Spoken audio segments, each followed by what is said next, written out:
Hello hi students, welcome to my channel. ఇవాళ మనం thermodynamics చాప్టర్లో ప్రీవియస్ ఇయర్ ఎంసెట్ క్వశ్చన్స్ చూద్దాం. ఓకే, మన ఫస్ట్ క్వశ్చన్ ఏంటంటే which of the following in general is a slow process. Okay, so 4 process ఇచ్చాడు.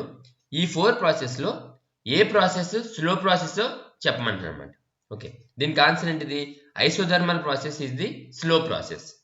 So isothermal ప్రాసెస్లో ఏమవుతుంది? Temperature కాన్స్టెంట్గా ఉండాలి. ఓకే, నవ్వు ఇప్పుడు ఐసోథర్మల్ ప్రాసెస్ ఎందుకు స్లో ప్రాసెస్? ఎందుకంటే ఏదైనా ఒక సిస్టమ్ తీసుకున్నప్పుడు ఆ సిస్టమ్ మీద మనం ఒక ప్రాసెస్ చేసినప్పుడు ఏమవుతుంది? ఆ సిస్టంలో కొన్ని మార్పులు వస్తాయి. అంటే హీట్ పెరుగుతుంది లేదా హీట్ తగ్గుతుంది. సో ఆ సిస్టంలో కొంత మార్పు వస్తుంది. ఆ మార్పు సరౌండింగ్ లోపలికి వెళ్తాకి మనం కొంత టైం ఇవ్వాలన్నమాట. అంటే సరౌండింగ్తో ఇంటరాక్ట్ అవుతాకి కొంత టైం ఇవ్వాలి. ఆ సరౌండింగ్తో ఇంటరాక్ట్ అవ్వకముందే మనం ఇంకొక ప్రాసెస్ చేసామనుకోండి, అంటే డిఫరెంట్ ప్రాసెస్ ఫాస్ట్గా చేసామనుకోండి, అప్పుడేమవుతుంది? టెంపరేచర్ కాన్స్టెంట్గా ఉండదు. ఓకే, సో ఐసోథర్మల్ ప్రాసెస్ జరగాలంటే ఖచ్చితంగా అది స్లో ప్రాసెస్ అవ్వాలి. అంటే సిస్టము సరౌండింగ్తో ఇంటరాక్ట్ అవుతాకి మనం సఫిషియంట్ టైం ఇవ్వాలన్నమాట. అప్పుడే ఆ సిస్టమ్ యొక్క టెంపరేచర్ కాన్స్టెంట్గా ఉంటుంది. అప్పుడు ఆ ప్రాసెస్ ఐసోథర్మల్ ప్రాసెస్ అవుతుంది. ఓకే, నెక్స్ట్ క్వశ్చన్కి వెళ్దాం. A given system undergoes A change in which work done by the system equals to decrease in internal energy. The system must have undergone A change. Okay, so వాడు ఏమిచ్చాడు? ఒక system ఉందంట, ఆ system ఒక change చేసిందంట. ఒక change, ఆ సిస్టంలో కొంత చేంజ్ జరిగిందంట. దానివల్ల ఏం జరిగింది? The work done dw is equal to decrease in internal energy అన్నాడు. సో సైన్ కన్వెన్షన్ ప్రకారం మనం ఏం రాసుకోవచ్చు? -du రాసుకోవచ్చు. ఓకే, సో ఆ చేంజ్ ఏంటో లేదా ఆ ప్రాసెస్ ఏంటో చెప్పమంటున్నాడు అనమాట. ఓకే, మనకి ఫస్ట్ లా ఆఫ్ థర్మోడైనమిక్స్ ప్రకారం ఏం తెలుసు? dq is equal to du plus dw. Okay, so dw ఏమి ఇచ్చాడు? -du ఇచ్చాడు. సో ఇక్కడ రాసుకుందాం. That is equal to du minus du, that is equal to 0.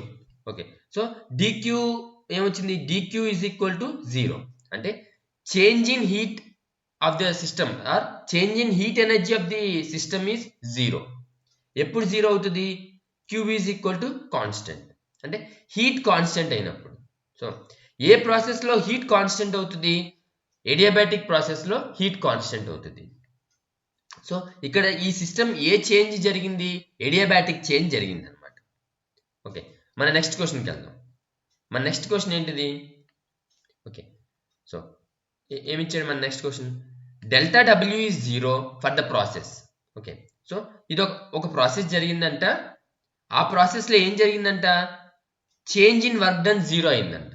Okay, work done formula ఏంటి మనకి? లేదా change in work done formula ఏంటి? delta W is equal to P dV, that is pressure into change in volume. So ఇప్పుడు delta W ఏం రాసుకుంటాం? P dV is equal to 0.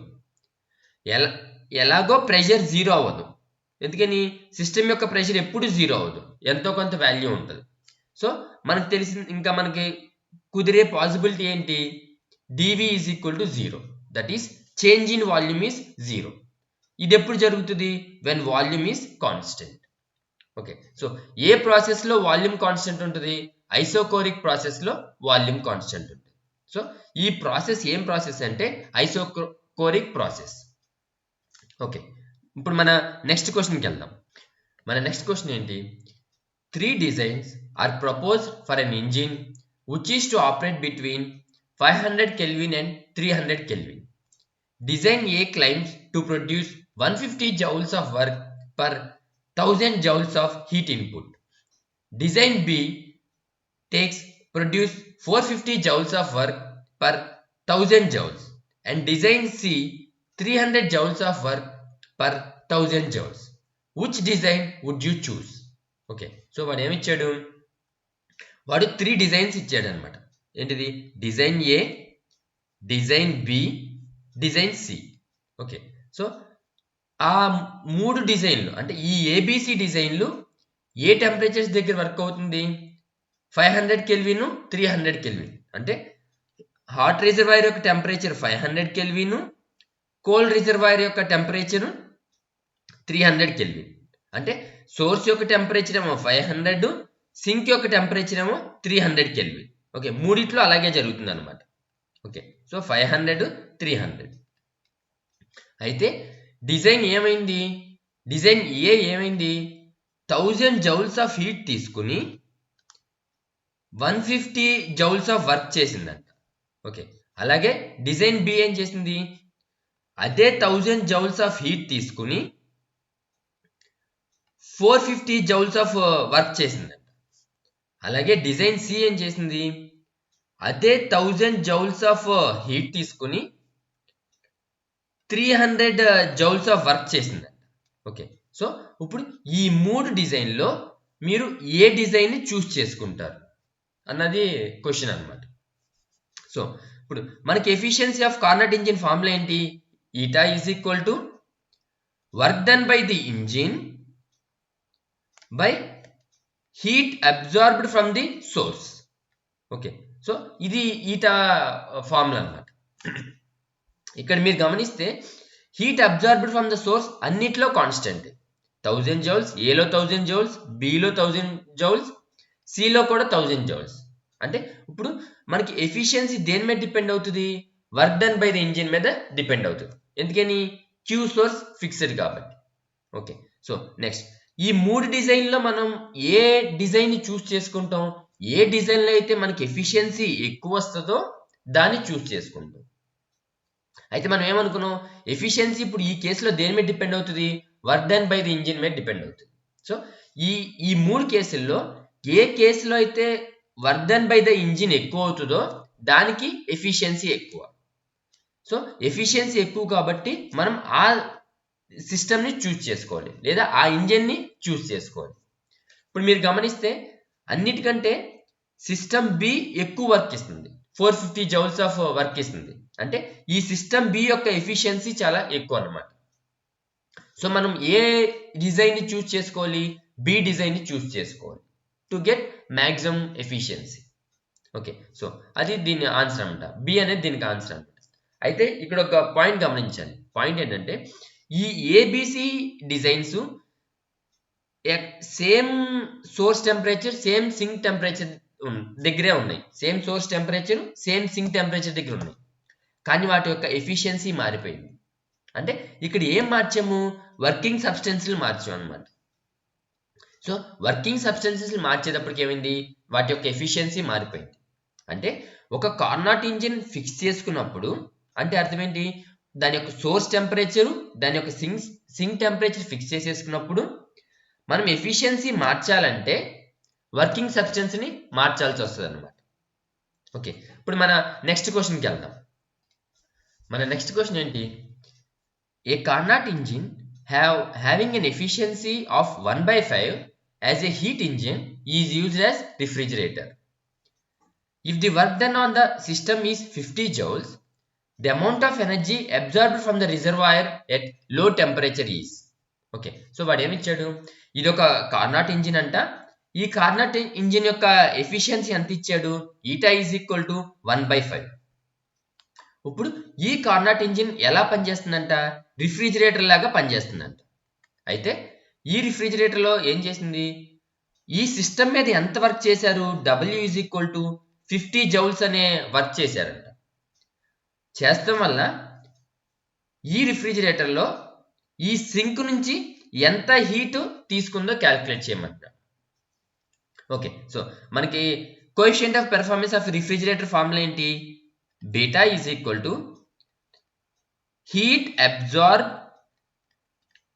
Absorbed from the sink, అంటే sink నుంచి absorb చేసుకున్న heat by work done by external agent.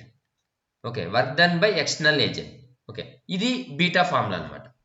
ఇప్పుడు మనకేమి ఇచ్చాడు, okay work ఇచ్చాడు, Q2 క్యాలిక్యులేట్ చేయాలి.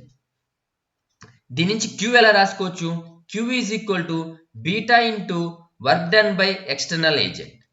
ఓకే, సో ఇక్కడ మనకి work done by external agent ఎంత ఇచ్చాడు, 50 జౌల్స్ ఇచ్చాడు.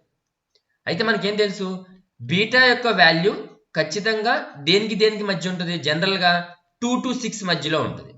ఓకే, అంటే మనం ఎలా రాసుకోవచ్చు, heat absorbed from the sink Q2 రాసుకోవచ్చు. Q2 ఈజ్ ఈక్వల్ టు ఒక నెంబర్, అది ఎక్కడి నుంచి ఎక్కడికి వేరీ అవుతుంది, 2 to 6 వేరీ అవుతుంది, times of 50 joules.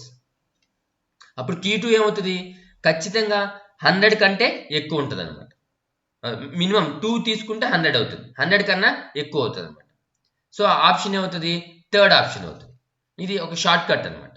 Okay, so ఇప్పుడు మన జనరల్ ప్రొసీజర్ వెళ్దాం. అంటే ఈ సమ్ ఇస్తే ఎలా సాల్వ్ చేయాలంటే మనకు ఆల్రెడీ తెలుసు, కోఎఫిషియంట్ ఆఫ్ పెర్ఫార్మెన్స్ ఈటాకి బీటాకి రిలేషన్ ఏంటి, eta is equal to 1/1 plus beta.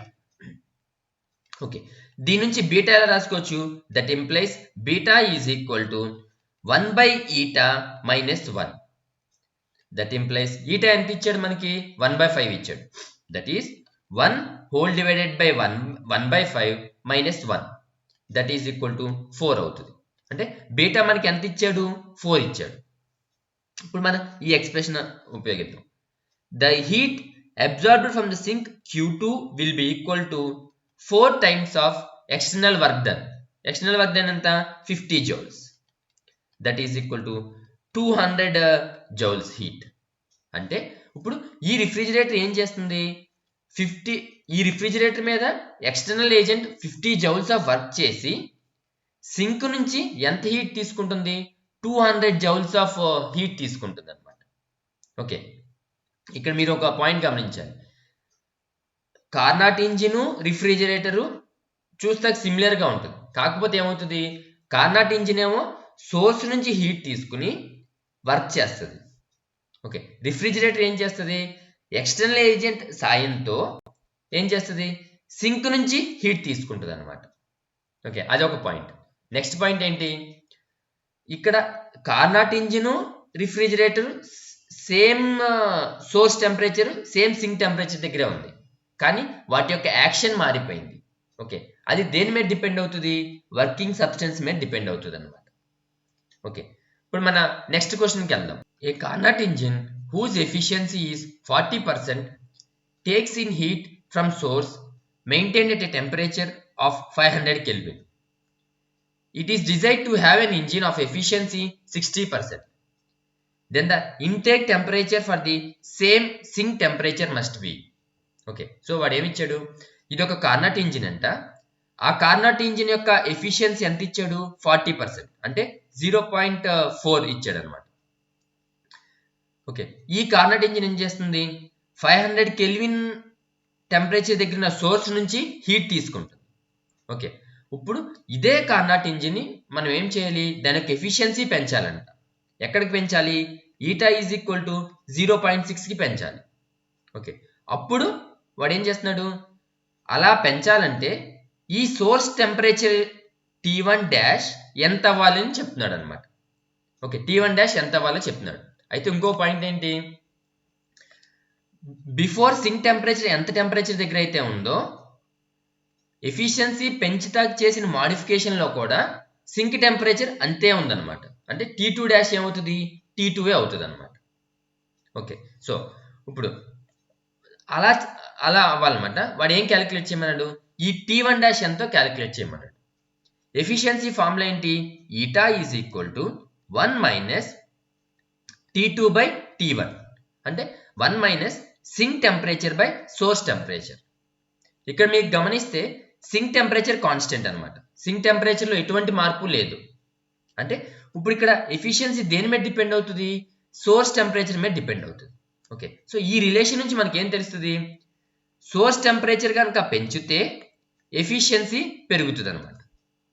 Okay, so ఇప్పుడు వాడు ఏం చేస్తున్నాడు, మనకి ఎఫిషియన్సీ పెంచమని చెప్తున్నాడు.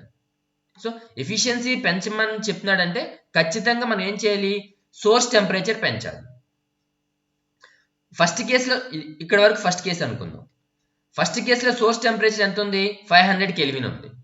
సో ఇప్పుడు ఎఫిషియన్సీ పెరగాలంటే ఖచ్చితంగా సోర్స్ టెంపరేచర్ 500 కెల్విన్ కన్నా ఎక్కువ ఉండాలి. అయితే ఆప్షన్స్ అన్నీ 500 కెల్విన్ కన్నా ఎక్కువ ఉన్నాయి అన్నమాట. సో ఈ కాన్సెప్ట్ ఇక్కడ ఉపయోగపడదు. ఓకే, సో ఇప్పుడు మనం ఏం చేద్దాం, general way of solving the sum చూద్దాం. ఓకే, సో ఫస్ట్ ఇది నా కేస్ 1, కేస్ 1 లో ఎఫిషియన్సీ ఎంత? Eta is equal to 0.4. Source temperature ఎంత? T1 is equal to 500 kelvin. Sink temperature ఎంత? T2 is equal to T2. Okay, next case 2. Case 2 లో efficiency ఎంత ఇచ్చాడు? Efficiency is equal to 0.6. Source temperature T1 dash, అదే మనం calculate చేయాలి. Sink temperature ఎంత? T2 dash is equal to T2. Okay, so ఇప్పుడు case 1 లో నేను ఎఫిషియన్సీ ఫార్ములా రాస్తే ఏమొస్తుంది? 0.4 is equal to 1 minus T2 by T1, that is T2 by 500. ఇది ఫస్ట్ ఈక్వేషన్ అనుకుంటా. ఓకే, నెక్స్ట్ కేస్ 2 లో ఎఫిషియన్సీ ఈక్వేషన్ రాస్తే నాకేమొస్తుంది? 0.6 is equal to 1 minus T2 by T2 dash. Okay, ఇది నేను సెకండ్ ఈక్వేషన్ అనుకుంటా. Okay, so ఇప్పుడు first equation ఎలా మారిపోయింది? ఇది తీసుకెళ్ళి ఇది తీసుకొస్తే ఏమొస్తుంది? T2 by 500 is equal to 0.6. అలాగే ఈ కేస్ 2 నుంచి వచ్చిన equation that is T2 by T2 dash is equal to 0.4. Okay, ఇప్పుడు నేనేం చేస్తా? ఈ ఈక్వేషన్ ని డివైడ్ చేస్తా. అప్పుడు నాకేమొస్తుంది? T2 by 500 whole divided by T2 by T2 dash is equal to 0.6 by 0.4. Okay, so ఈ T2 క్యాన్సిల్ అయిపోతుంది. ఇదేమో 6/4 దట్ ఈస్ 3/2 అవుతుంది. ఓకే, ఇదంతా సాల్వ్ చేస్తే మనకి T2 డాష్ వాల్యూ ఎంత వస్తుంది? T2 dash is equal to 750 kelvin వస్తుంది అనమాట. ఓకే, సో సోర్స్ టెంపరేచర్ ఎంతకు మార్చాలి? 500 నుంచి 750 కెల్విన్కి మార్చాలి. ఓకే, ఇప్పుడు మన నెక్స్ట్ క్వశ్చన్కి వెళ్దాం. Molar specific heat at constant pressure Cp is related to internal energy U and absolute temperature T as. Okay, so వాడు ఏమిచ్చాడు? మోలార్ స్పెసిఫిక్ హీట్ Cp ఉందంట. ఈ Cp internal energy U absolute temperature తో ఎలా relate అవుతుందో చెప్పమంటున్నాడు. Okay, మనకేం తెలుసు? Cp minus Cv is equal to R అని తెలుసు. ఓకే, దాని నుంచి Cp ఎలా రాసుకుంటాం? Cp is equal to Cv plus R అని రాసుకోవచ్చు. ఓకే, అలాగే మనకి change in internal energy formula ఏంటి? du is equal to NCV dt. Okay, ఇప్పుడు మనం 1 మోల్ కనుక తీసుకుంటే that is n is equal to 1 తీసుకుంటే అప్పుడు ఏమవుతుంది? Cv is equal to du by dt అవుతుంది. ఓకే, సో ఈ Cvని ఇక్కడ సబ్స్టిట్యూట్ చేద్దాం. అప్పుడు మనకేమొస్తుంది?